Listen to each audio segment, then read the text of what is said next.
Most people will never become wealthy, not because they lack opportunity, but because they destroy their future with their own hands. There is an ancient principle hidden in the Torah, woven into the fabric of creation itself, that reveals why some rise while others remain trapped in cycles of lack. This is not about luck. This is not about circumstances. This is about a spiritual law that governs the flow of abundance in your life. And today, you are about to discover what the wealthy have always known but rarely share. Before we journey deeper into this revelation, I invite you to subscribe to Jewish Wisdom. By subscribing, you become part of a community dedicated to uncovering the timeless truths that transform lives. Your support allows us to continue bringing these profound teachings to light. Now, take a moment and write this in the comments. I choose wisdom over waste. Let these words be a declaration over your financial future. The sages understood something that modern society has forgotten. They knew that wealth is not merely about accumulation, but about alignment with divine principles of stewardship. In the book of Proverbs, Solomon, the wisest and wealthiest king who ever lived, spoke of the industrious ant, storing provisions not for vanity, but for survival and multiplication. Yet today, humanity has inverted this wisdom. We store what decays and spend what could multiply. There is a Hebrew concept called shomer, which means guardian or keeper. Every person is appointed as a shomer over the resources entrusted to them. This is not just financial advice. This is a spiritual mandate. When you violate the principles of proper stewardship, you do not simply lose money, you block the channel through which blessings flow into your life. The Creator designed a system where obedience to spiritual law produces tangible fruit, and disobedience produces tangible lack. Consider this carefully. The majority of people remain poor, not because they earn too little, but because they destroy their seed before it can grow. They take what could become a tree and burn it for momentary warmth. They exchange their future for the illusion of present comfort. This is not merely foolishness. It is a spiritual condition, a blindness that prevents them from seeing the difference between a tool and a trap. In the ancient world, every purchase was weighed with eternal significance. The shepherd did not buy a staff to impress other shepherds. The farmer did not purchase seed to display it. Everything acquired served a purpose beyond the moment. Everything was a means to greater fruitfulness. But in this modern age, we have been seduced by a culture that worships appearance over substance, status over stewardship, and temporary pleasure over permanent prosperity. The wealthy understand what the poor do not, that every dollar is a seed. Every coin is a soldier. Every resource is either working for you or against you.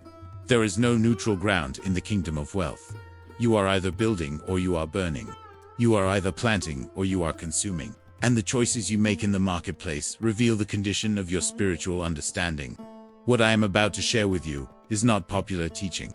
It will challenge everything the world has told you about success. It will confront the voices that whisper, "You deserve this, and everyone else has one." But if you have the courage to receive this ancient wisdom, if you can humble yourself to see beyond the deception of consumer culture, you will unlock a pathway to wealth that has been walked by the faithful for thousands of years. The wealthy do not become wealthy by accident. They do not stumble into prosperity. They follow principles that are older than modern economics, principles that were inscribed in the very fabric of creation. And these principles are available to anyone willing to see with different eyes and walk a different path. In the book of Deuteronomy, the Torah establishes a fundamental truth that echoes through every generation. The Lord your God will bless you in all your work and in all that you undertake. Notice the precision of this promise. The blessing comes upon your work and your undertakings, not upon your consumption. The Hebrew word for blessing, baruch, implies increase, multiplication, fruitfulness. But this multiplication requires seed, and seed cannot multiply if it is eaten. The rabbis taught that there are two types of poverty, the poverty of lack and the poverty of destruction. The poverty of lack comes when resources are genuinely scarce, but the poverty of destruction comes when abundance is present but squandered.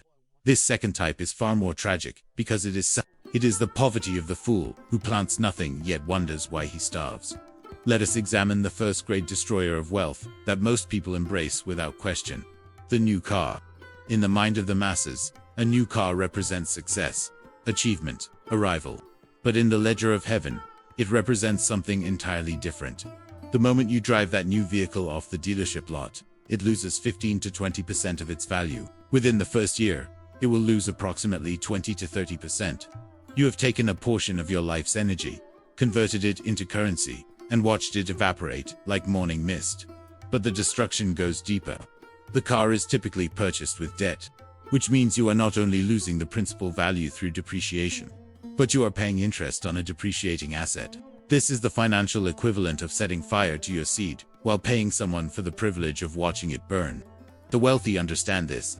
They drive reliable pre-owned vehicles while investing the difference. They recognize that a car is not an investment, it is a tool for transportation, nothing more. King Solomon wrote in Ecclesiastes, "There is a grievous evil I have seen under the sun, wealth hoarded to the harm of its owners." When you lock your capital into assets that decline in value, you are hoarding to your own harm. You are choosing the mirage over the well, the shadow over the substance. The second destroyer is the house that is too expensive. In Jewish tradition, the home is sacred space, a mikdash, a small sanctuary. But there is profound wisdom in the principle of proportion. When you purchase a home that consumes too large a portion of your income, you transform your sanctuary into a prison. The mortgage becomes a chain. The property tax a burden that prevents you from sowing into investments that could set you free. The Torah speaks of the year of Jubilee, when debts were forgiven and land returned to its original owners. This was not merely social legislation, it was a divine reset, preventing the accumulation of debt from crushing future generations. Yet, modern society encourages us to embrace debt as normal, to stretch ourselves thin for houses we cannot truly afford, sacrificing our financial future for square footage we do not need. Consider the third destroyer: furniture and decoration purchased new. The culture whispers that your worth is measured by the newness of your surroundings, that success means filling your home with pristine items fresh from the showroom. But wisdom asks a different question. Does this item serve my purpose, or does it serve my pride? A quality used table performs the same function as a new one, often with superior craftsmanship, at a fraction of the cost. The difference between the two prices is seed that could be planted. The fourth destroyer is the addiction to the latest technology. Every year, new devices are released with marginal improvements, yet millions rush to upgrade perfectly functional tools. The wealthy use technology until it no longer serves its purpose. The poor replace it to signal relevance. One builds wealth, the other bleeds it. The fifth and perhaps most insidious destroyer is the luxury experience, the expensive vacation, the premium restaurant, the first-class upgrade. These create moments of pleasure that evaporate like vapor, leaving nothing but photographs and debt. The sages taught that true joy comes not from consumption but from creation, not from spending but from building. Do you see the pattern? Each of these destroyers appears normal, even admirable, in the eyes of the world. But in the economy of heaven, they are traps. Snares carefully laid to keep you bound to the cycle of earning and spending, never rising, never breaking free. The practical application of this ancient wisdom requires a complete transformation of how you view money and possessions. In the Talmud, there is a teaching that says, "Who is rich? One who is satisfied with his portion." This is not a call to poverty or lack of ambition, it is a call to freedom from the tyranny of comparison and the slavery of status. Here is how you begin to walk the path of the wealthy. First, before any purchase, ask yourself this question: is this a tool or a trophy? A tool produces fruit. A trophy produces only admiration, which is worthless in the ledger of eternity. The wealthy fill their lives with tools. The poor fill their lives with trophies. When you need a vehicle, purchase one that is 3 to 5 years old, well maintained, with low mileage. Let someone else absorb the catastrophic depreciation of the first years. Drive this vehicle for 10 to 15 years, and invest the difference between what you would have spent and what you actually spent. Over a lifetime, this single decision alone can create hundreds of thousands of dollars in wealth. When purchasing a home, follow the ancient principle of proportion. Your housing cost should not exceed 25% of your take-home income. This leaves room for saving, investing, and generous giving, all essential components of biblical prosperity. A smaller home with greater margin is far wealthier than a mansion with crushing debt. Write this in the comments. I build with tools, not trophies. Let this declaration mark your commitment to a different path. For furniture and household items, embrace the wisdom of the secondary market. Quality craftsmanship from previous eras often surpasses modern manufacturing, and the savings are extraordinary. Every dollar saved is a dollar that can be invested, and invested dollars multiply through the miracle of compound interest. Regarding technology, establish this rule: I will upgrade only when my current device can no longer perform its essential function. The difference between needing and wanting is the difference between wealth and poverty. Resist the marketing that tells you that you must have the latest model. Your phone is a communication tool, not an identity statement. As for luxury experiences, this requires the greatest discipline, because culture pressures us relentlessly. You will be told that you deserve this vacation, that you have earned this indulgence, that life is short and you must seize pleasure. But the Torah teaches us to think in generations, not just in moments. What you spend today, you steal from tomorrow. And you know what? If you love content like this and want to support us so we can continue bringing more teachings like these, right below this video, there is a thanks button. If you can contribute, we would be deeply grateful. Your support allows this wisdom to reach more hearts. The wealthy understand delayed gratification at a cellular level. They know that the greatest pleasure comes not from the momentary thrill of purchase, but from the growing peace of accumulated resources, from the freedom of options, from the power to bless others generously. This is the pleasure that lasts. Investment is the forgotten discipline. Most people work their entire lives, earn millions of dollars in total income, and die with nothing to show for it. They consume their seed instead of planting it. But when you apply these principles, when you avoid the 5 great destroyers and instead invest the difference, you activate a supernatural principle of multiplication. Consider this. If you invest just $300 per month from age 25 to age 65 at an average return of 10%, you will accumulate over $2 million. This is not theory. This is mathematical certainty. The compound interest that Albert Einstein called the 8th wonder of the world works with absolute reliability for those who have the discipline to feed it. But it requires saying no to the destroyers. It requires standing against the current of culture. It requires the courage to be different, to be mocked, to be misunderstood. The path to wealth is narrow, and few find it, not because it is hidden, but because it requires denying the flesh what it craves in the moment for the sake of what it needs in the future.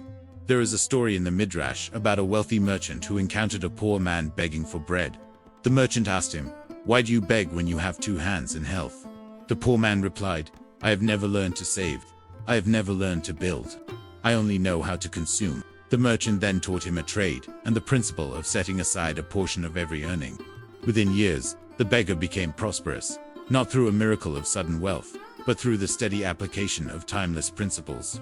This story reveals a profound truth. Poverty is often a condition of the mind before it becomes a condition of the wallet. We are not taught to think like stewards. We are not taught to see money as seed. We are taught to see it as fuel for immediate gratification. And this teaching, absorbed from culture, media, and the example of those around us, becomes a prison more secure than any physical chains. I want you to feel something right now. I want you to feel the weight of every dollar you have ever wasted. Every car payment on a depreciating asset. Every oversized mortgage payment that could have been invested. Every piece of furniture bought new for appearance. Every upgraded phone purchased to feel current. Every luxury vacation charged to credit. Feel the cumulative weight of those choices. Now I want you to imagine a different life. Imagine waking up with no debt. Imagine having 6 months of expenses saved in an emergency fund. Imagine watching your investment accounts grow month after month, year after year, until you realize that you have achieved what most only dream of. True financial freedom. This is not fantasy. This is the natural result of wisdom applied. The emotional transformation required for this journey cannot be overstated. You must grieve the lies you have believed. You must feel the anger at systems designed to keep you spending. You must experience the fear of being different, of being judged, of being called cheap or foolish. And then you must move through those emotions into a place of holy conviction, where you know that your choices are aligned with eternal truth rather than temporal trends. Write this in the comments, and let it be a declaration from your heart. I break the cycle of poverty through wisdom and discipline. Say it with conviction. Say it as an act of spiritual warfare against every force that has kept you bound. The rabbis taught that there are 3 crowns: the crown of Torah, the crown of priesthood, and the crown of kingship. But they also taught that the crown of a good name surpasses them all. Your financial choices create your name, your legacy, your witness to the world. When you live with discipline while others live with chaos, when you build while others burn, when you invest while others indulge, you create a testimony that speaks louder than any sermon. This is not about becoming rich for the sake of riches. This is about becoming a conduit of blessing. In the Abrahamic covenant, God promised to bless Abraham so that he would be a blessing to all nations. Wealth in the biblical framework is never an end in itself, is always a means to greater impact. greater generosity, greater kingdom advancement. When you are in bondage to debt and poor decisions, you cannot be generous. You cannot respond to the needs around you. You cannot invest in kingdom purposes. But when you walk in financial freedom, you become a river rather than a reservoir. You become a source rather than a sink. You become a part of the divine flow of provision that blesses families, funds ministries, and transforms communities. The journey from poverty thinking to prosperity thinking is not easy. It will require you to unlearn decades of programming. It will require you to resist the voices of family members who do not understand. It will require you to sit in a modest car while others drive luxury vehicles, to live in a smaller home while others stretch for status, to carry an older phone while others chase the latest model. But every act of discipline is a seed planted, and every seed planted will produce a harvest. We have journeyed together through a revelation that contradicts everything popular culture teaches about money and success. We have uncovered the ancient wisdom that separates those who build generational wealth from those who remain trapped in cycles of lack. Now we must seal this teaching with action and commitment. The 5 great destroyers of wealth: new cars, oversized homes, new furniture, the latest technology, and luxury experiences, are not evil in themselves, but when pursued without wisdom, when chosen for status rather than purpose, when financed with debt rather than savings, they become chains that bind you to financial slavery. The wealthy recognize this. They purchase tools, not symbols. They invest the difference. They play a completely different game than the masses, and therefore they achieve completely different results. The pathway forward is clear but narrow. Discipline in purchasing, wisdom in housing, patience with technology, contentment with what serves its purpose, investment of every margin. These are not burdensome restrictions, they are liberating principles that unlock the supernatural flow of blessing that God designed for those who walk in alignment with His economic laws. In the book of Malachi, God issues a challenge. Bring the whole tithe into the storehouse, that there may be food in my house. Test me in this, and see if I will not throw open the floodgates of heaven and pour out so much blessing that there will not be room enough to store it. This is not merely about tithing, though that is essential. This is about the principle that when you honor divine economic law, heaven responds with abundance that defies natural explanation. But you cannot test this promise while violating the basic principles of stewardship. You cannot expect supernatural provision while making foolish natural decisions. The blessing flows through the channel of obedience, through the discipline of wise choices, through the courage to be different.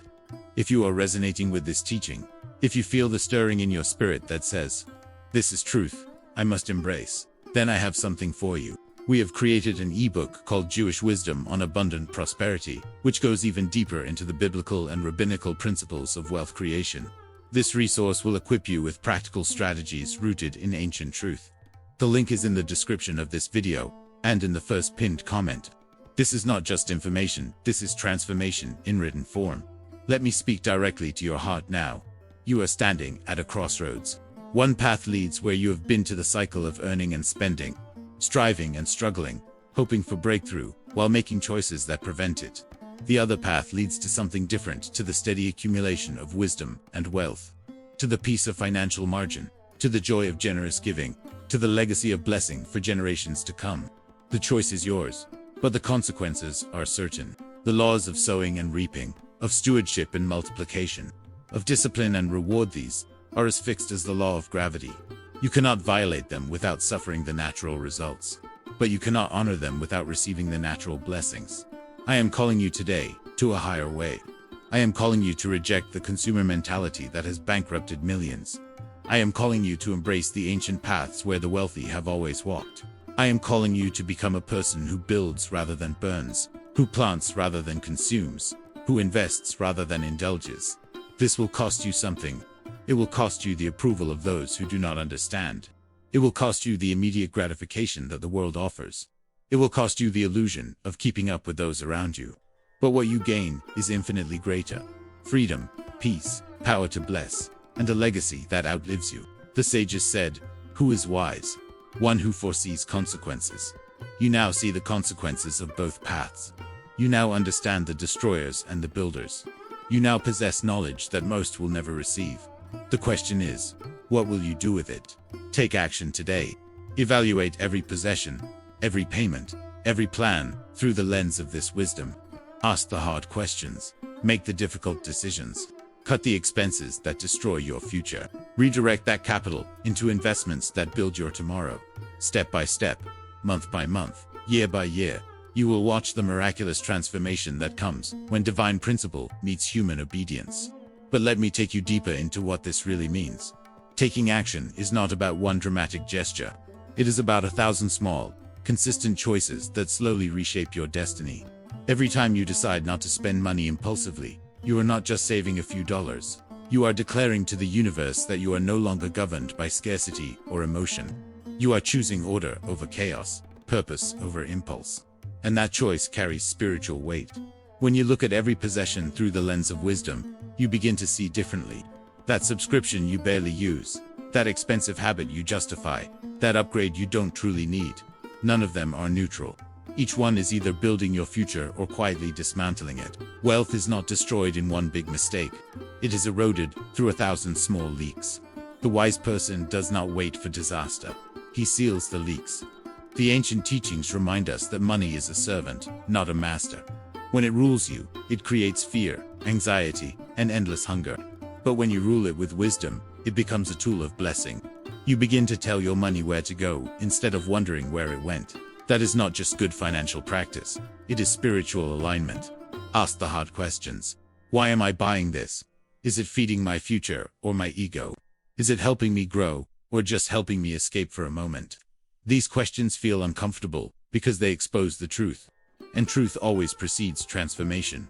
Make the difficult decisions. Cancel what no longer serves your purpose. Downsize what is draining your energy. Simplify what is cluttering your life. Every act of simplification is an act of empowerment. You are taking back control from habits that were formed when you did not yet know better. Cut the expenses that destroy your future. This does not mean you must live in misery. It means you must live in clarity. You can enjoy life without sabotaging tomorrow. You can rest without going into debt. You can celebrate without sacrificing your destiny. Then, redirect that capital. This is where the magic truly begins. When money that once vanished into consumption is redirected into assets, investments, and growth, something extraordinary happens. Your money starts working for you. Even while you sleep, even while you rest, it continues to multiply. This is the law of the seed. What you plant today becomes your harvest tomorrow. Step by step, do not despise small beginnings. Month by month, stay consistent even when it feels slow. Year by year, let time become your greatest ally. The miracle is not in a sudden explosion. The miracle is in faithful accumulation. And remember this final truth, spoken by the wealthiest king who ever lived. Whoever gathers money little by little makes it grow. This is not poetry. This is a law of creation. Wealth built slowly is wealth built to last. It is stable. It is secure. It is resistant to storms. You do not need a lottery. You do not need an inheritance. You do not need a miracle windfall. Those things often destroy people who are not prepared for them. What you need is far more powerful. Wisdom to choose well, discipline to stay the course, time to allow growth, and faithfulness to keep going when no one is watching. These, combined with the blessing of the Almighty upon those who walk in His ways, will produce wealth that endures, and blessing that multiplies. This is not just financial prosperity. This is peace. This is freedom. This is the ability to help others, to give generously, to live without fear of the future. Go now and build. Build habits that honor your destiny. Build systems that protect your money. Build a life that reflects your highest values. Go now and plant. Plant seeds of discipline, seeds of patience, seeds of intentionality. What you plant will grow. Go now and invest. Invest not only in markets, but in yourself, in your education, in your clarity, in your vision. The ancient keys to prosperity are in your hands. They have always been there. Use them well, and watch as heaven responds to your obedience with abundance beyond your imagination. This is how wealth is created. Not by luck, not by shortcuts, but by alignment between divine principle and human action. And when those two come together, nothing can stop the harvest.